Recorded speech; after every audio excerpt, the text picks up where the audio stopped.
In the warehouse today at Tyre Review, we have the Michelin Latitude Cross, and I kind of like the idea of this tyre. It's aimed at SUVs and soft roaders, but it's kind of best of both worlds between a highway terrain tyre and all-terrain tyre. So they say it's supposed to be as comfortable and as quiet as some of their other highway terrain tyres on the road, but for that 10% of time that you're actually going off-road, it does actually have some all-terrain capabilities, some all-terrain features, that sort of stuff. So in terms of the number of sizes available, there's 9 sizes available in between 205/70 R15 and 255/55 R18. So it's for that sort of mid-size SUV.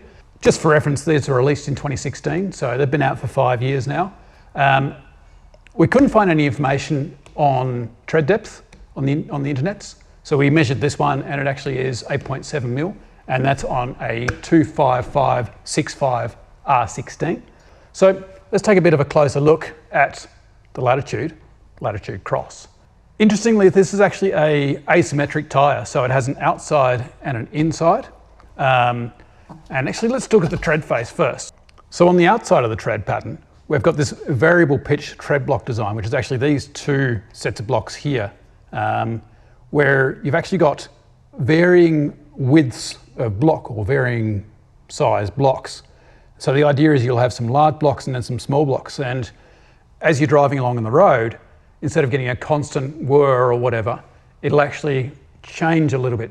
So it actually doesn't get into your ear bowl as much and make all your earwax vibrate. So that seriously should make it actually quieter on the road, which is actually, I really like that idea. In terms of the inside, they've actually got this sort of lateral linking of the blocks where the individual tread blocks are actually linked by ribs of rubber. Ribs of rubber? Anyway, they're linked. So that way, when you're going around a corner, the blocks will actually stay more stable and they won't sort of fold in on each other. So that way it'll actually still have some sort of cornering fun to it. We also have these little triangle wear indicators. And so if you're wearing these tyres down to those little wear indicators and you're starting to wear them away, then it's time to change your tyres over. I just actually kind of like the actual design of this tyre. So you can really see the outside here versus the inside. And it's kind of like, you know, a split personality tyre where you've got one idea over here and one idea over here. And by their powers combined, they should make a really interesting tyre. And this is where I'm actually going to be paying attention to the reviews on our Tyre Review website, where it's down to you guys to actually tell me and the rest of the team and the rest of the world what you think about these tyres, because I haven't had the opportunity to drive on these, and I did notice early on they were actually quite highly rated in the all-terrain category, and I think they're still fairly up there, which is interesting because they're not necessarily an all-terrain and they're not necessarily a highway terrain. So make sure you tell us what you think of these tyres if you end up running them. We'll jump over to the sidewall, and one of the cool little Easter eggs that I noticed is that there's this cute little Michelin man every little bit on the outside of the shoulder. We do have a little bit of strengthening in these ribs.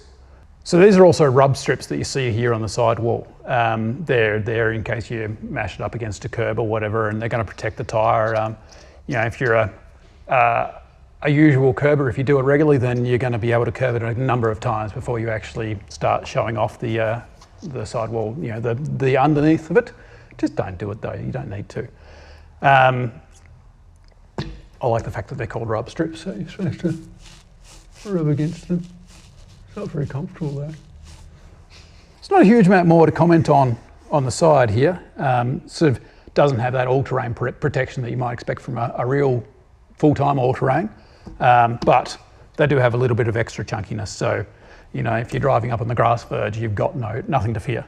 Actually, one thing I forgot to mention on the tread face is that it has these 2 central channels as well. So that's going to be good for evacuating water in a rapid fashion. So you're far less likely to aquaplane on these than sort of, you know, tyres that have no channels or have less tread.